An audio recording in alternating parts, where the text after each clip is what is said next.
Alhamdulillahirabbil alamin. Alhamdulillahilladzi bi ni'matihi tatimmus shalihat. Alhamdulillahilladzi hadana li hadza wa ma kunna linahtadiya laula an hadanallah. Allahumma shalli ala sayyidina Muhammad wa ala ali sayyidina Muhammad. Qala rabbi shrah li sadri wa yassir li amri wahlul 'uqdatam min lisani yafqahu qawli. Subhanallahi 'adada khalqihi wa ridha nafsihi wa zinata arsyihi wa midada kalimatihi. Allahumma shalli ala sayyidina Muhammad wa ala ali sayyidina Muhammad.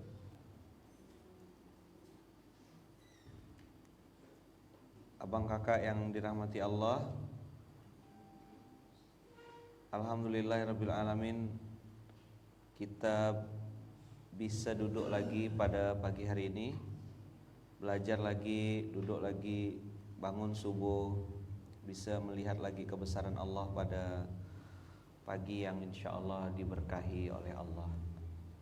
Nah, abang kakak yang dirahmati Allah, di pagi hari ini kita tadi dapat ayat di surat Al-Kahfi gitu ya. Pernah ingat mungkin teman-teman saya nyampaikan bahwasanya tidak semua kebaikan itu bernilai kebaikan di mata Allah. Masih ingat enggak?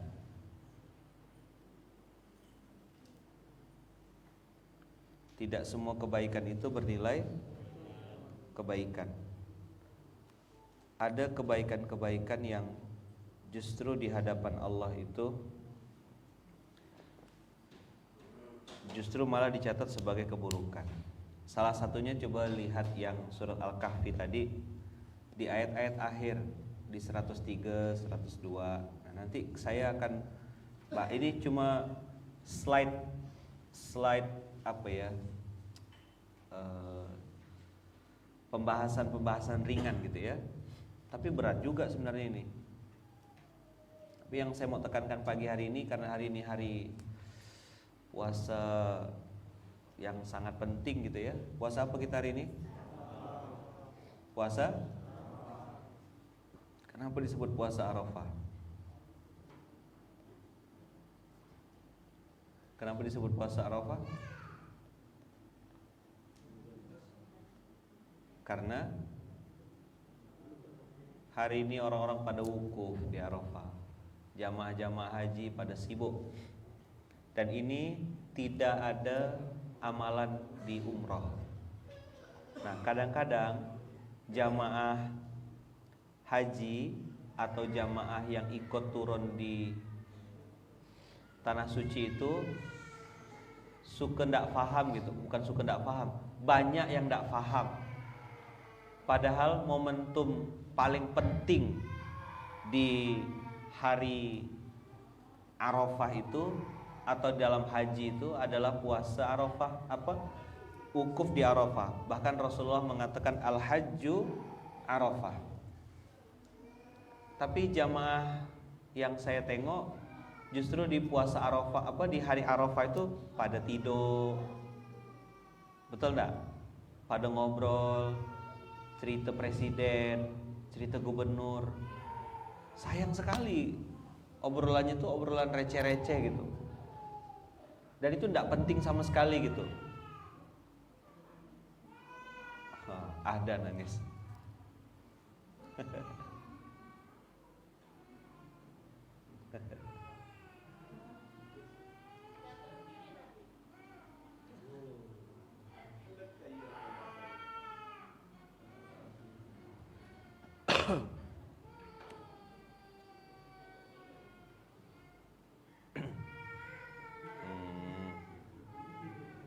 Nah itu anaknya.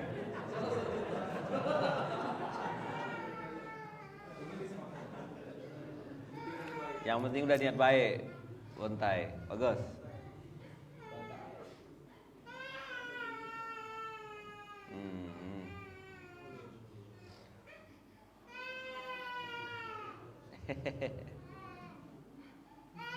Allah saya.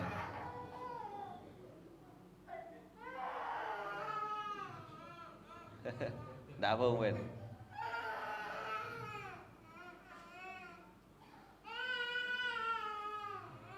Suara di YouTube kecil?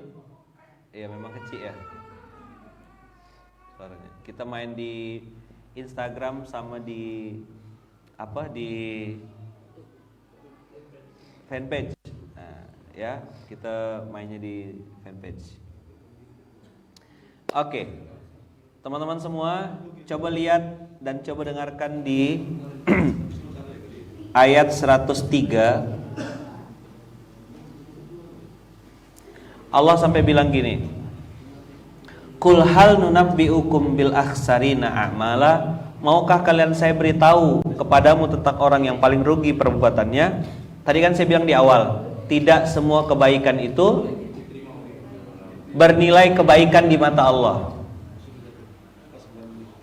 Tidak semua kebaikan itu bernilai kebaikan. Tahukah kamu, kata Allah, siapa orang yang paling rugi perbuatannya? Terus di situ dikasih tahu, alladzina dhalla sa'yuhum fil hayatid dunya wa hum yahsabuna annahum yuhsinuna sun'a. Yaitu orang-orang yang sia-sia perbuatannya dalam kehidupan dunia, sedangkan mereka mengira sudah berbuat baik. Dia berbuat kerusakan, tapi dia merasa berbuat baik. Apa yang bikin masalah? Salahnya di mana? Salah perbuatannya atau salah merasanya? Salah merasanya.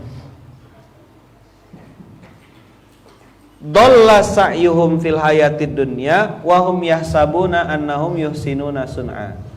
Mereka tersesat, salah, error, konslet, tidak benar. Tapi mereka menganggap mereka bikin kebaikan. Sama kayak kemarin di Al-Baqarah, la tufsidu fil ard, jangan bikin kerusakan di muka bumi. Mereka bilang apa? Enggak, kami bikin perubahan, kami bikin perbaikan.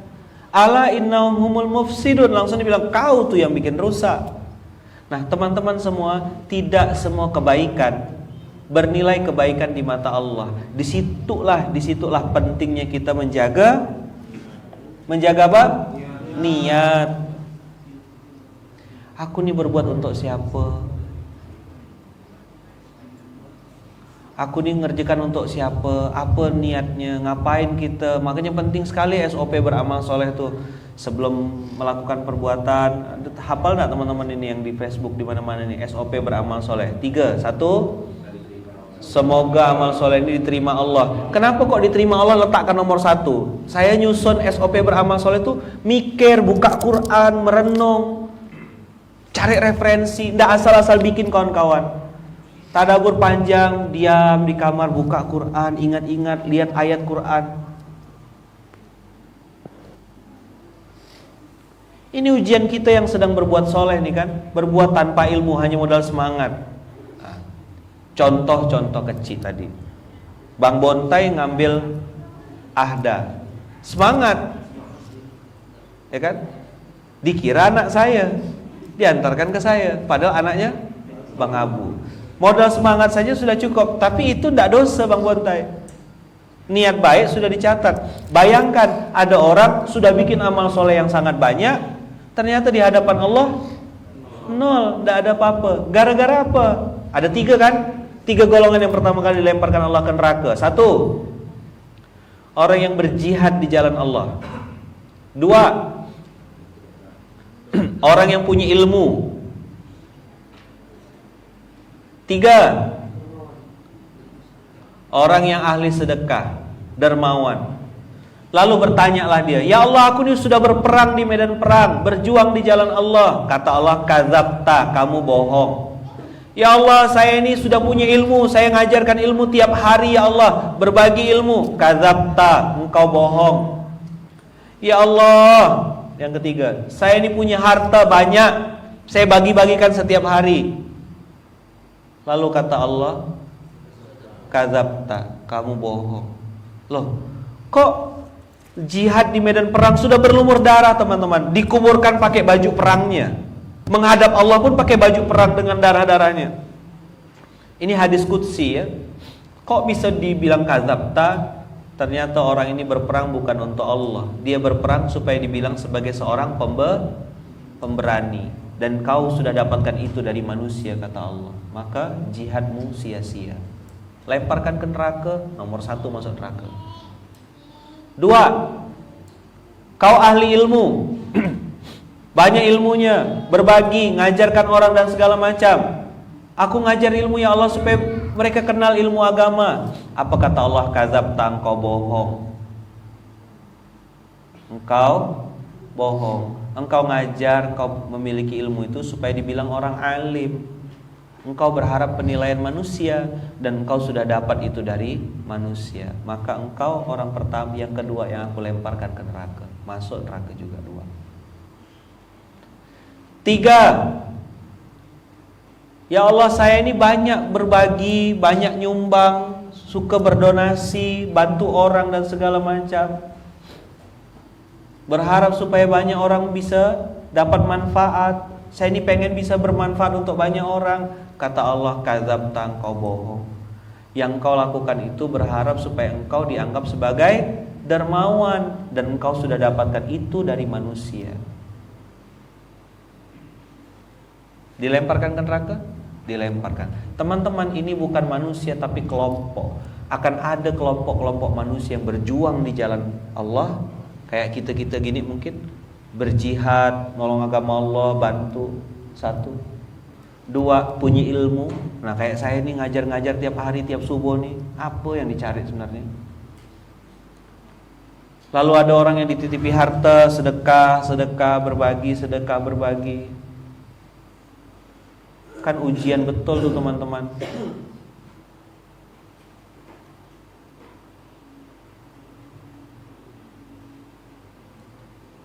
Ujian apa? Keikhlasan ya. Ujian kita tuh berbagi. Kadang-kadang kita tuh ada di kondisi dimana tidak memungkinkan gitu.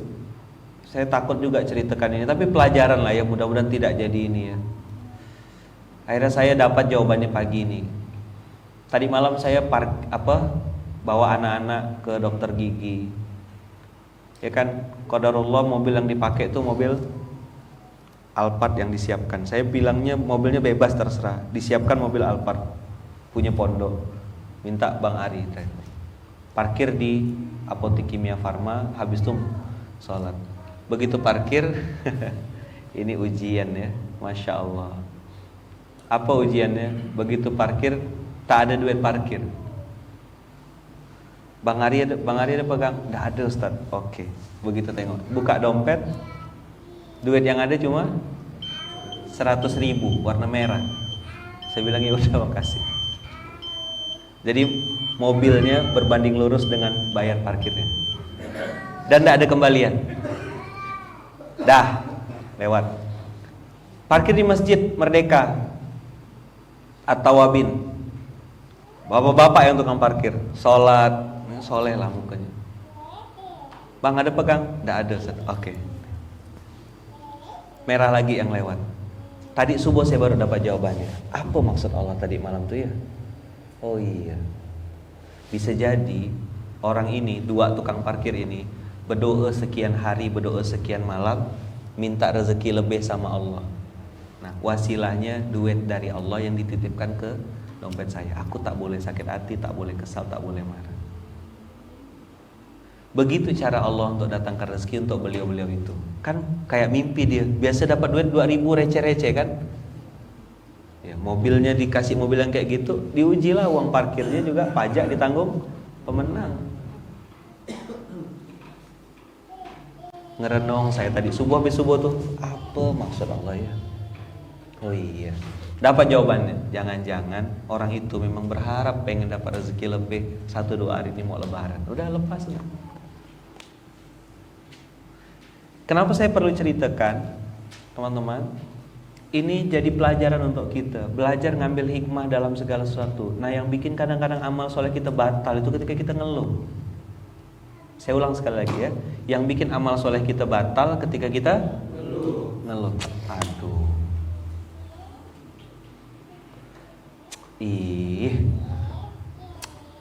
berbunyi itu. Kerjakan, tetap dikerjakan, tapi bunyi.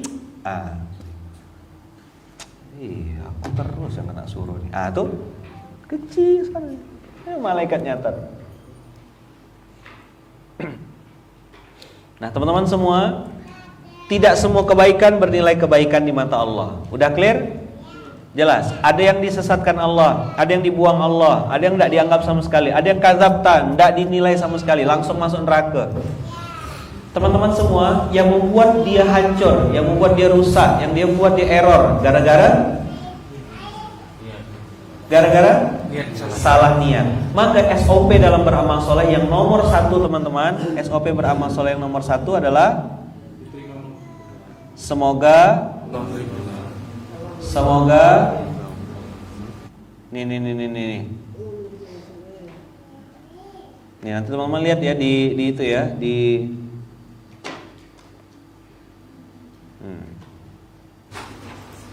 semoga Allah menerima amal soleh kita ini, ya kan?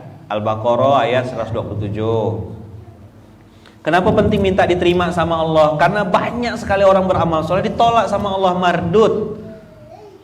Padahal amal solehnya hebat-hebat, jihad, punya ilmu, sedekah tiap hari, ditolak. Maka kita penting sekali di SOP awal, di SOP dasar, ya Allah tolong terima amal soleh kita ini. Tolong terima amal soleh kami. Dan jangan ngeluh, teman-teman. Ketika melakukan kebaikan itu jangan ngeluh, karena susah kita. Udahlah, amal solehnya belum tentu diterima, sekalinya diterima terus ngeluh langsung batal. Nih, Mak Ondot. Ini juga tidak ada yang kebetulan. Apalah Fayat nih bawa kucing ya. Dia minta keluar. Ini namanya Mak Ondot. Kata bunda kambing. Kucing masih baru berapa bulan. Kalau Safal namanya itu sapi. Ini Mak Ondot, namanya Mak Ondot. Kambing panjangannya. Dah, yang kedua. Amal soleh yang kedua, SOP beramal soleh yang kedua adalah mengalir pahala dan kebaikannya untuk kedua orang tua. Kita berharap, kita berdoa semoga apa yang kita kerjakan ini mengalir pahala kebaikannya untuk kedua orang tua. Yang terakhir, teman-teman, menjadi wasilah untuk menebus dosa-dosa di masa lalu. Karena gini, dalam Al-Quran dan dalam juga hadis-hadis yang lain, Allah berfirman, innal hasanat, coba diulang, innal hasanat yudhibnas sayyiat. Innal hasanat yudhibnas sayyiat. Nih saya bukakan Qur'annya. Ini ada di surat, bentar ya.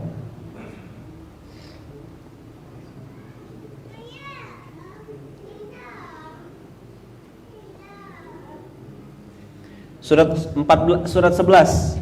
Surat Hud ayat 114. Surat Hud, teman-teman buka surat Hud.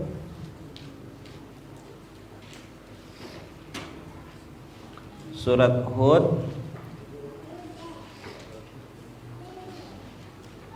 surat 11 ayat 114. Gampang ingatnya. 11 ayat 114. Jadi tidak semua amal soleh itu tidak semua kebaikan itu dianggap atau dicatat sebagai kebaikan. Oleh karena itu, gitu loh cara berpikir itu. Karena itulah kita perlu berdoa kepada Allah minta satu amalan diterima. Sekecil apapun. Mohon maaf ya, pelacur ngasih minum anjing masuk surga, padahal amalannya receh, cuma ngasih minum. Lah kenapa ada orang berjihad di di medan perang kok malah justru masuk neraka? Nah ini kan sinyal dari Allah. Pentingnya menjaga niat, pentingnya meluruskan niat. Nah nomor 1 sebelum kita melakukan amal soleh, ya Allah tolong terimalah amal soleh kita ini. Apalagi antum yang mikul beras, antum yang ngurus baitul mal, jangan sampai sia-sia ngurus amal pendidikan, ngurus amal usaha, ngurus aset wakaf. Indonesia berwakaf itu besar-besar semua bang pahalanya bang. Tapi setan ganggu, belokkan niat. Teman-teman yang datang subuh niatnya karena pengen datang subuh atau karena takut diabsen sama Ustaz Lukman, kan gitu. Termasuk saya juga, aku ngisi SMK untuk apa? Niat kawan-kawan, niat. Usikum wa iya nafsi bitaqwallah. 1 diterima, 2 mengalir. Kata kuncinya apa? Pahala dan kebaikannya untuk kedua orang tua. Jadi yang mengalir tuh pahala dan kebaikannya naik ke atas. Jadi Ustadz Adia transfer ke ayah sama mama. Kalau ayah yang berbuat kebaikan, berarti ngalir juga untuk orang tuanya ayah. Mama ngalir juga ke atas. Saya untuk ayah saya, mama saya. Nanti kalau mama saya bikin, untuk atas lagi, terus sampai ke atas. Yang ketiga, menjadi wasilah untuk menebus dosa-dosa di masa lalu. Kenapa? Innal hasanat. Coba diulang. Innal hasanat yudhibnas sayyiat. Kebaikan-kebaikan yang banyak, coba diulang. Menghapuskan keburukan-keburukan yang banyak. Jadi kalau kita berbuat baik, kumpul sama orang-orang baik, bikin lingkungan yang baik, bikin komunitas yang baik, terus melingkar di situ, maka kebaikan-kebaikan kita itu akan menghapuskan keburukan-keburukan kita di masa-masa lalu. Surat 11 ayat 114. Nah sekarang jadi paham gak teman-teman, kenapa kiai kita, guru-guru kita bilang gini, jangan bosan jadi orang baik. Karena kebaikan itu menghapuskan keburukan-keburukan. Nanti teman-teman, akan ada masa, akan ada fase di mana kita melakukan kebaikan itu seperti ketagihan gitu. Apalagi ya, mau bikin apa lagi ya? Apalagi nih yang bisa dibuat? Tapi sudah tidak lagi ekspektasinya manusia, dipuji atau dicaci, aku tetap jalan. Karena sadar, oh iya kebaikan aku ini menghapuskan dosa-dosaku di masa lalu.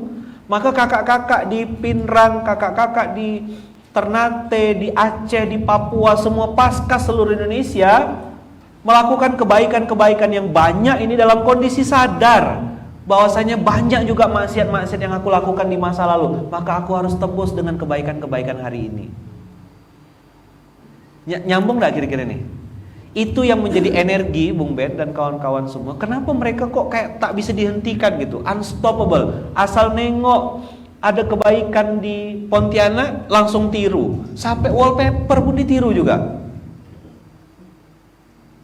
Munzalan bikin apa? Oh ada wallpaper baru, langsung cari info. Itu cetak wallpapernya di mana? Ada filenya enggak? Boleh enggak kami print sana? Bikin, tahu dan lapor kiai. Masjid kami juga sudah kami bikin kayak Munzalan. Masya Allah kita nih sampai wallpaper pun kita tiru. Itu yang pernah saya bilang, kesadaran bahwasanya kita sedang ditiru. SOP beramal soleh. Sebelum kita berangkat teman-teman, mari kita berdoa semoga apa yang kita lakukan ini bernilai ibadah di mata Allah, diterima Allah. Yang kedua, semoga mengalir pahala kebaikannya untuk kedua orang tua. Yang ketiga, semoga apa yang kita lakukan ini jadi wasilah untuk nebus dosa di masa lalu. Apa hubungannya naik motor sama SOP beramal soleh? Kan yang naik motor banyak juga yang lain. Itulah yang membedakan kita berharap naik motornya kita tuh dinilai ibadah sama Allah. Jadi amal soleh bukan amal salah. Banyak ada orang naik motor di Pontianak nih. Ada enggak yang sia-sia naik motornya? Banyak. Yang bahkan bikin dosa naik motornya? Banyak juga. Ada enggak yang naik motor tapi dapat pahala? Nah mau pilih mana? Ada yang berdosa, ada yang sia-sia, ada yang berpahala. Teman-teman mau naik motor yang mana? Yang berpahala. Makanya minta diniatkan dari awal. Ya Allah, semoga saya ini, amalan saya ini ya Allah bernilai ibadah di mata Engkau. Engkau terima amal soleh ini.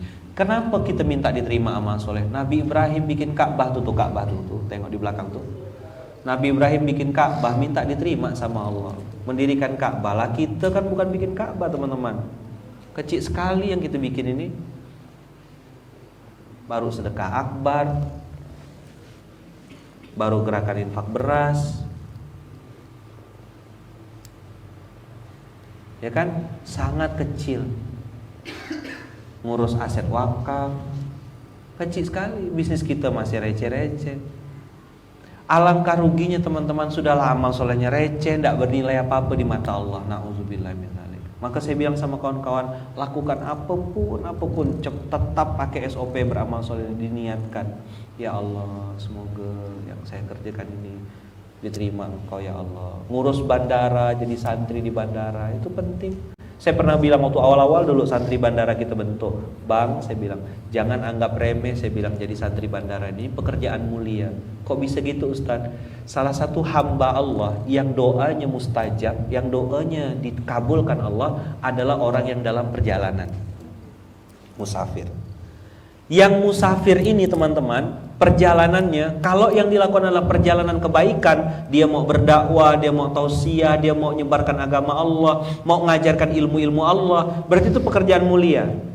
Udah gitu teman-teman ini jadi wasilah untuk mempermudah jalannya. Maka selama dia tausiah, selama dia ngasih pelajaran, selama dia mengajarkan ilmunya, pahala dari orang yang mengajarkan ilmu ini ngalir juga buat teman-teman yang memudahkan jalannya. Kan janji Allah, siapa yang memudahkan urusan orang lain, Allah akan mudahkan urusannya. Siapa yang menunjukkan kepada kebaikan, maka baginya kebaikan seperti pahala orang yang melakukan. Ini pemahaman tauhid untuk seorang santri di bandara.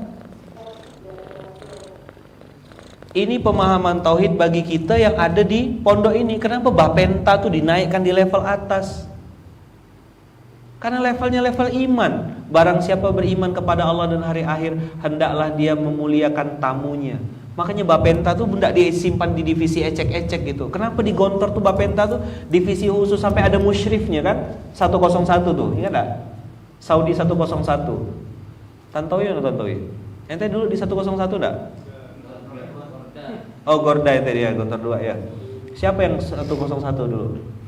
Abbas ente pernah Bas? Enggak. Oh, Diesel. Jadi santri ada Bapentanya, ustadz ada Bapentanya, ruangannya khusus. 101 nama ruangannya tuh, Gedung Saudi 101. Itu spesial betul. Saya jadi paham sekarang. Oh, gini Gontor didik aku supaya bisa memuliakan tamu. Maka waktu saya tunjukkan skema pondok kita tuh, Randy langsung bilang, Kang Randy Saputra bilang, "Wih, Ustadz, Bapenta satu level dengan aset wakaf." Iya, saya bilang ini level keimanan. Kok bisa lihat antum? Iya, Ustadz, ini enggak sembarangan nih pasti nih, kata dia. Sampai dia nengok gitu loh. Gitu-gitu jembreng. Kalau staf sus di atas saya paham lah, kata dia. Ini Bapenta, kenapa Ustaz? Saya bilang, man kana yu'minu billah wal yaumil akhir falyukrim dhaifahu. Itu kenapa tamu di pondok ini penting sekali. Karena levelnya, barometernya keimanan. Dulu Toya pernah pesan, siapapun yang datang jangan sampai pulang dengan tangan kosong. Dia mau nipu, mau bual, itu urusan dia sama Tuhan. Tapi kita, saya bilang sama budak-budak Baitul Mal, kasih. Walaupun mungkin beras 5 kilo. Nggak kenal Ustaz, apa ini dan segala macam, kita siapkan, kita pikirkan, minimal bungkuskan roti gembul, minimal ada beras enggak? Nah, maka zakwan, mana zakwan? Lagi persiapan nikah. Zakwan kan Baitul Mal Kuburaya, saya bilang stok beras, stok barang-barang ini, datang. Itu kenapa Bapenta itu jadi divisi penting. Nah, jadi nanti Mas Wawan SL Corp harus punya Bapenta. Apa Bapenta Ustaz? Bagian penerimaan tamu. Divisi khusus dibentuk sengaja, bukan accidental. Sengaja dibentuk divisi ini, kerjanya mikirkan tamu. Kemarin diskusi Tantowi sama Bang Bung Ben. Gimana lauknya, standar penerimaannya gimana, nyusun gelasnya gimana, itu dipikirkan detail di Gontor. Sampai apa, cara nganuknya apa Ustaz Andika? Nganuk cangkir ya? Ya, gara-gara cangkir itulah jatuh cinta ya.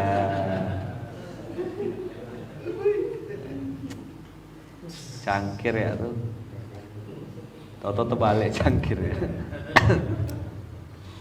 Nah, jadi teman-teman semua yang dirahmati Allah, pentingnya kita santri Bapenta, santri bandara siap jadi Bapenta. Udah banyak dah amal solehnya bandara tuh. Mau diborong semua Mas Gion. Saya bilang Mas Gion banyak benar dah amalnya. Siap Kiai, kata Mas Wawan. Bapenta bagian penerimaan tamu. Woi, kalau Mas Wawan yang bikin ngeri. Tamunya mustahil lapar. Belum selesai makan, belum turun nih, Udah sambut lagi pindah rumah makan. Nah teman-teman yang punya perusahaan-perusahaan, silakan bikin bapenta, bagian penerimaan tamu, divisi khusus. Ini untuk apa? Iman. Kan Rasulullah yang bilang, barang siapa yang beriman kepada Allah dan hari akhir, hendaklah dia memuliakan tamunya. Fal yukrim dhaifahu. Karena kalau saya dari dulu zaman kita sama Bang Nur tuh, dari zaman dulu kita bilang gini, Bang Nur, setiap datang tamu pasti datang rezeki. Ya betul lah, toh ya. Pokoknya asal ada tamu, Kinca atau Aji, mainkan. Waktu itu Mbak Peggy pernah datang kan ke sini, mau fundraising untuk bantu Palestina. Tidak ada di otak kita pikiran apapun kecuali bantu. Waktu itu pondok hanya punya mobil CR-V, yang paling bagus sudah CR-V lah tuh. Saat itu 2014 kalau tidak salah. Udah paling bagus dah saat itu. 15 ya. Pokoknya mobil waktu itu yang paling bagus tuh itu. Dah, siapkan supir, antar, semua kebutuhannya beliau kita penuhi. Habis itu fundraising terkumpul sekian ratus juta, beliau nawarkan Ustadz bagi juga untuk munzalan. Kita bilang, enggak Mbak, bawa aja semuanya. Enggak ada potong-potong biaya 5%, 3%. Ini tak ada urusan, bawa angkut. Apa? Untuk biaya persalinan ibu-ibu di Palestina ya, Masya Allah tuh. Jadi munzalan bantu biaya persalinan emak-emak di Palestina. Luar biasa. Masjidnya kecil dalam gang, belum ada staf sus waktu itu. Jadi tidak bisa narsis. Dah, begitu Mbak Peggy belum pulang, saya terakhir acara puncak di Mujahidin. Ibu-ibu ad-duha, Bu, saya bilang, ini ada Mbak Peggy, bisa enggak kita kumpulkan apa? Bisa Ustaz. Wah, kumpulkan ibu-ibu, sedekahlah on the spot. Kumpul lagi sekian puluh juta. Selesai berdoa, menangislah kita berdoa itu kan, ya Allah. Nangis yang pertama, membayangkan ibu-ibu di Palestina yang sana. Dah selesai. Begitu saya turun, disitulah Allah pertemukan dengan seseorang yang nanti di kemudian hari ceritanya bersambung dengan lunasnya LPBM ini. Ibu-ibu yang datang menghampiri saya itu teman dari istrinya Bang Yuliansah yang ada di depan, yang mau melunaskan 650 juta gedung sebelah itu, yang harusnya 1 tahun lunas, kita lunas dalam waktu 8 bulan. Dan ngomongnya bukan nyumbang tapi melunaskan. Coba tengok, kita ngebantu totalitas Mbak Peggy, Allah ganti. Mbak Peggy paling dapat 200-300 juta, munzalan dapat 650 juta. Nyambung gak? Di situ janji Allah tuh tidak pernah ingkar. Innallaha la yukhliful mi'ad.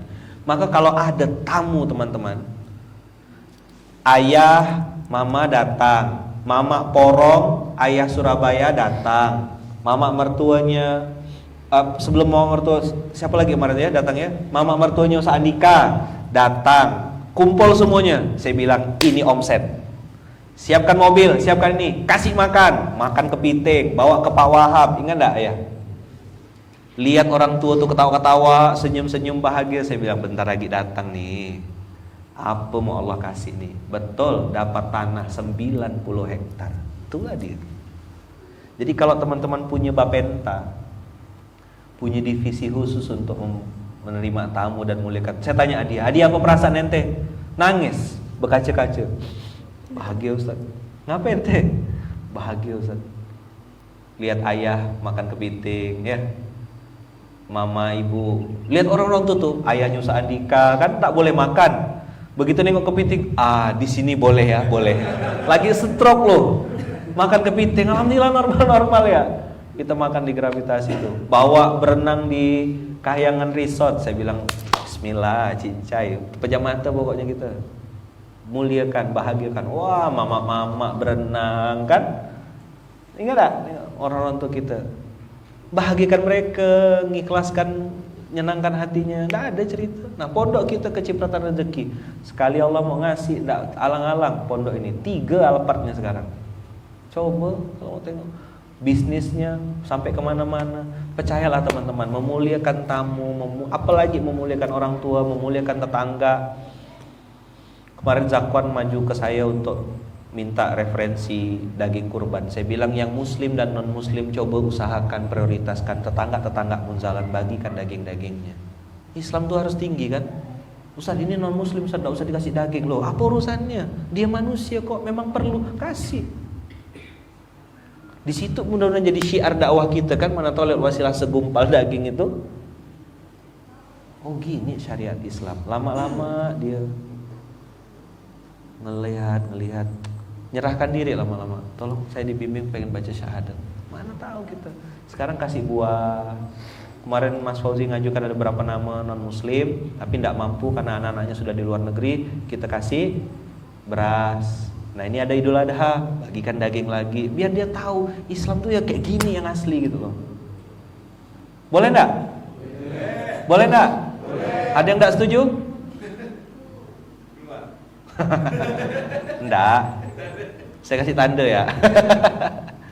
Setuju enggak kira-kira teman-teman? Boleh enggak orang muslim ngasih non muslim? Ada dalilnya enggak? Ada enggak dalilnya orang muslim ngasih non muslim? Ada enggak dalilnya? Dia nih du'afa, enggak mampu gitu loh. Agamanya beda sama kita. Boleh enggak dikasih? Mana dalilnya? Nah, ketika Rasulullah menyuapkan Yahudi buta, nyuapkan, jangankan ngasih, nyuapkan masuk ke mulutnya. Kok hadis cuma dibatasi dengan sahih, hadis doib, hadis sahih, hadis doib, berdebat itu aja. Nabi Muhammad tuh tiap hari tiap subuh.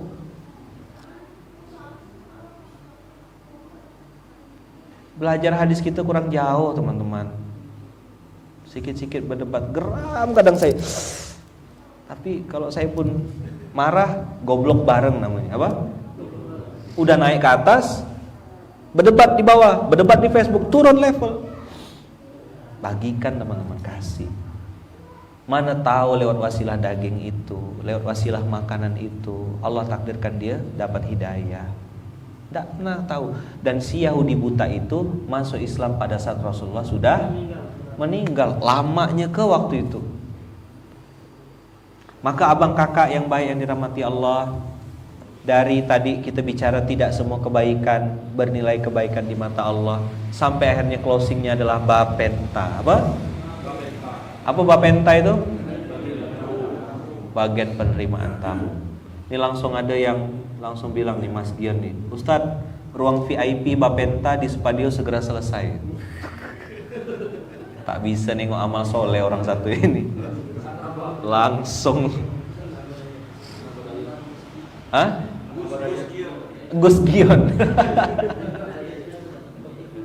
Jadi teman-teman yang datang ke Pontianak, kita siapkan ruang VIP khusus untuk nyambut tamu-tamu Munzalan. Masya Allah, tabarakallah. Saja mantap. Gubernur bukan. Bisa ngatur regulasi. Masya Allah. Jadi kawan-kawan yang ada di bandara, kawan-kawan yang ada di Munzalan, kawan-kawan yang sedang bergerak hari ini, lakukanlah kebaikan apapun dengan bahagia, dengan senang hati. Karena kebaikan itu akan hilang ketika kita mengeluh. Tak usah ngeluh, happy ya pokoknya, suka-suka pokoknya, bahagia ya kita. Ngerjakan dengan senang hati. Ya mau jomblo ke, tetap senang, tetap bahagia. Dijaga Allah dari zina gitu aja. Ngapain teh masih jomblo? Enggak bang, saya menjaga diri bang.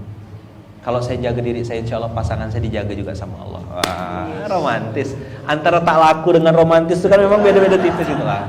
Tapi kan kita besarkan hatinya kan gitu. Ente ini dijaga Allah gitu. Dijaga Allah. Jadi gitu teman-teman. Tolong Pak Direktur ingatkan berulang-ulang, ping sewu apa?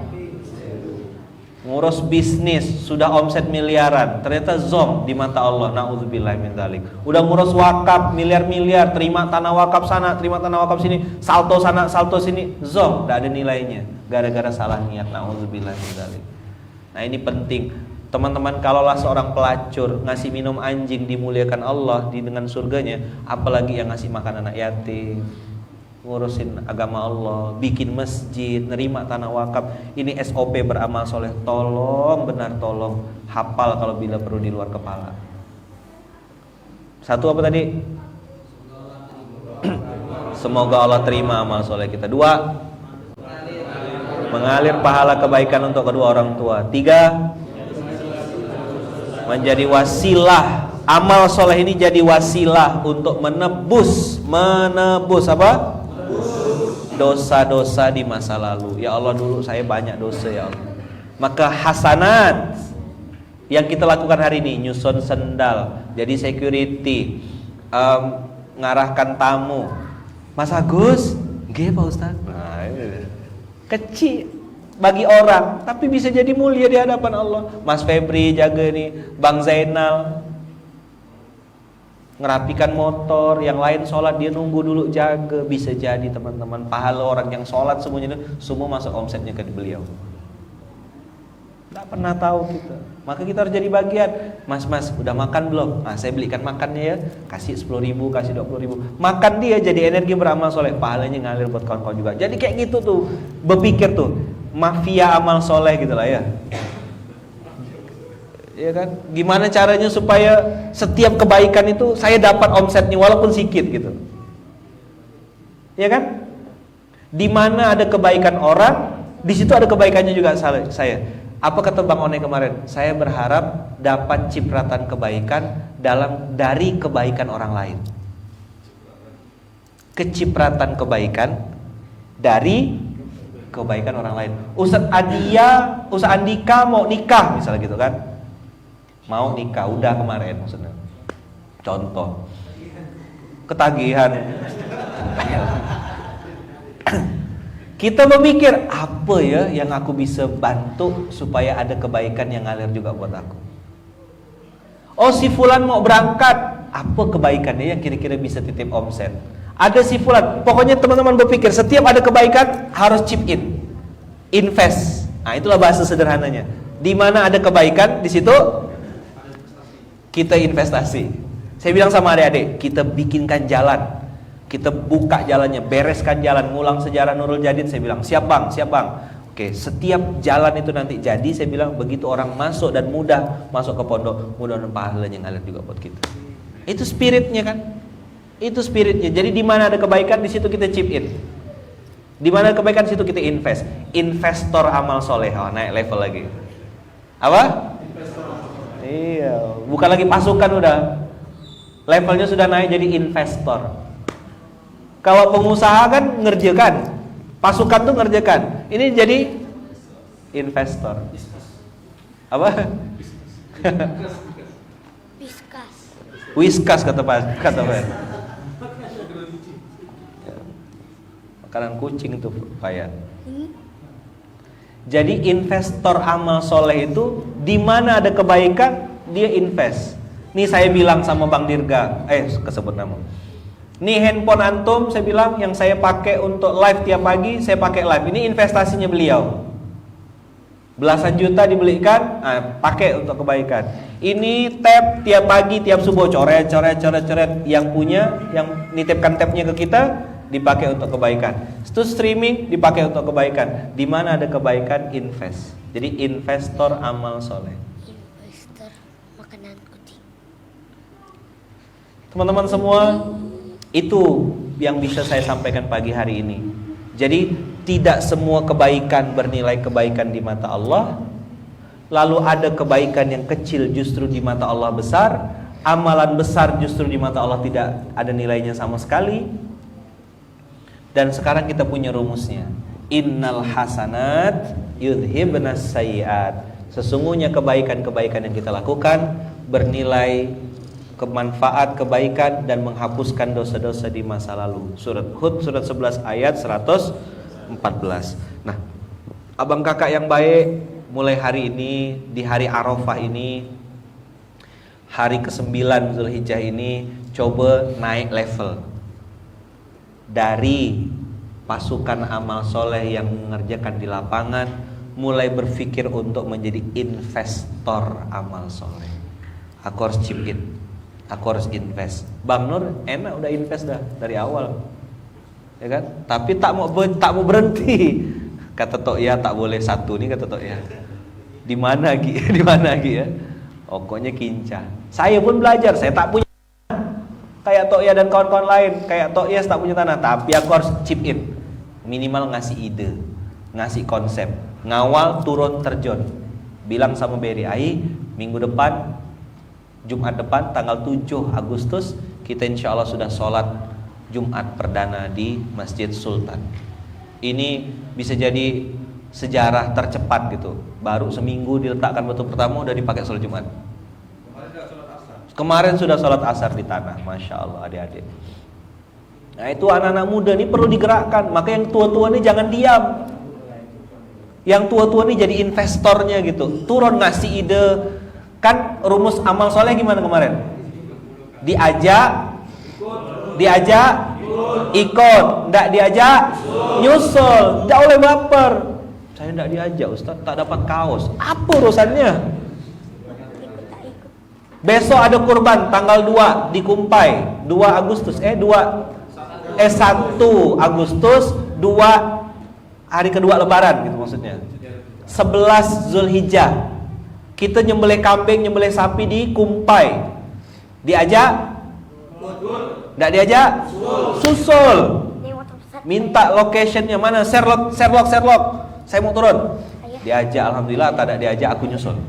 Semangatnya udah kayak gitu. Kenapa? Udah berubah gitu. Bukan lagi pasukan yang ngerjakan di bawah, tapi sudah masuk di level investor. Mikir apa yang dibutuhkan ya di sana ya. Perlu plastik sampah nih. Pergilah untuk bawa motor dengan uang ngepas 100.000 beli plastik sampah. Ini plastik sampah pasti dibutuhkan. Mikir lagi, di sana pasti perlu air minum. Bawa air minum gelas AMDK itu satu kotak isinya 48 gelas. Mampunya cuma itu, jadi investor. Oh aku tak punya duit sama sekali, dah bikin tenaga beli es batu harga 10.000. Nanti di sana minta gula, minta teh, aku yang bikinkan minumnya, bagi-bagikan air minum. Itu investor amal soleh. Nyambung gak kira-kira teman-teman? Yang lain mentalnya mental bos, tinggal nunggu, tinggal terima jadi.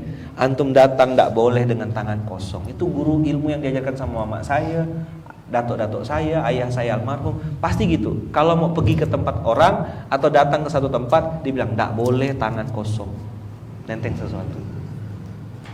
Ya Pak Direktur dan kawan-kawan tolong dijadikan SOP. Nggak perlu lagi nanti saya WA. Antum begitu datang tamu antum udah ngerti dah. Oh ya tamu ini datang gini SOP-nya.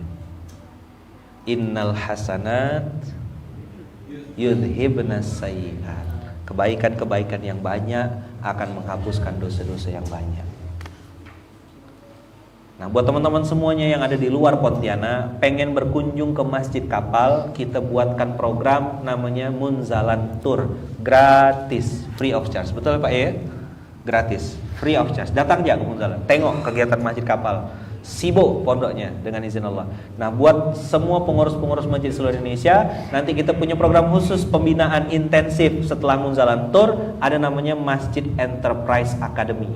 Jadi Masjid Enterprise Academy ini membahas lebih detail teknis, SOP, apa yang harus disiapkan, legal, formal, detail sekali. Kayak pelatihan gitu, pelatihan manajemen masjid gitulah. Tapi lebih detail. Apa yang sudah Munzalan lakukan selama 8 tahun terakhir ini nanti didampingi langsung sama Bung Ben, Pak Yai Bung Ben, Tok Ya, saya, kemudian ada ini nanti teman-teman kita kasih info di mana caranya mendapatkan info tentang Masjid Enterprise Academy. Jadi bagaimana masjid punya pabrik roti, masjid punya air minum, masjid punya ladang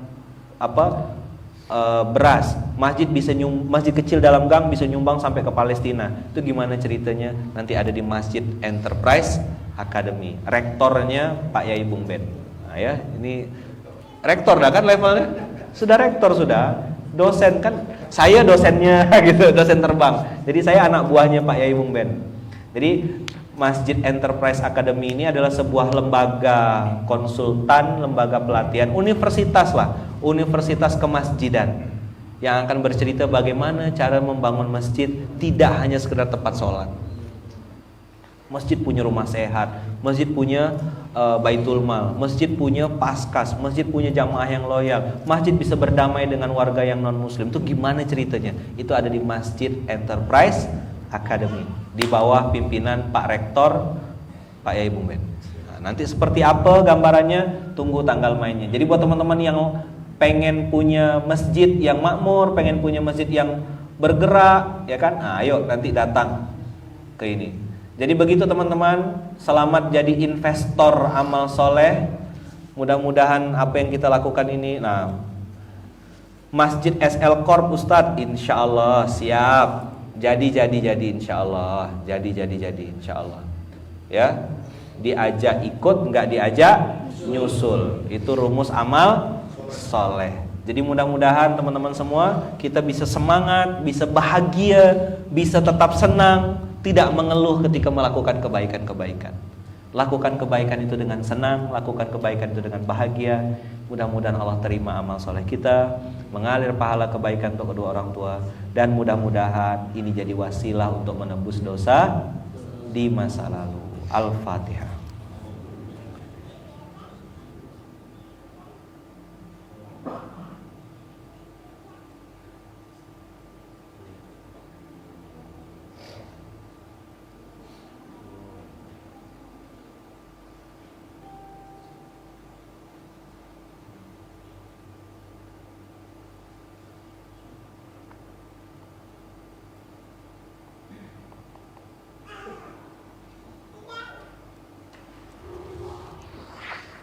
Amin, Allahumma amin. Terima kasih banyak teman-teman semuanya. Semoga Allah terima amal soleh kita. Kita tutup dengan hamdalah. Alhamdulillahirabbil alamin. Subhanakallahumma bihamdika asyhadu an la ilaha illa anta astaghfiruka wa atubu ilaik. Dan teman-teman nanti siang ba'da zuhur sampai maghrib dinikmati fase-fase itu, berusaha sekuat tenaga lakukan kebaikan-kebaikan. Karena saat siang sampai maghrib itu waktunya orang-orang wukuf kan, waktunya para jamaah haji wukuf. Ya mudah-mudahan kita sekarang mungkin bisa wukufnya di Munzalan, someday nanti Allah takdirkan wukufnya di Padang Arafah. Insya Allah haji sama-sama nanti, haji sama-sama rame-rame, bukan lagi umroh akbar, bukan haji akbar, haji bahagia. Umroh bahagia sudah, sekarang kita haji bahagia rame-rame insya Allah ya. Terima kasih, barakallahu fikum. Yang baik dari Allah, yang salah datang dari saya. Hadanallahu wa iyyakum ajmain. Assalamualaikum warahmatullahi wabarakatuh.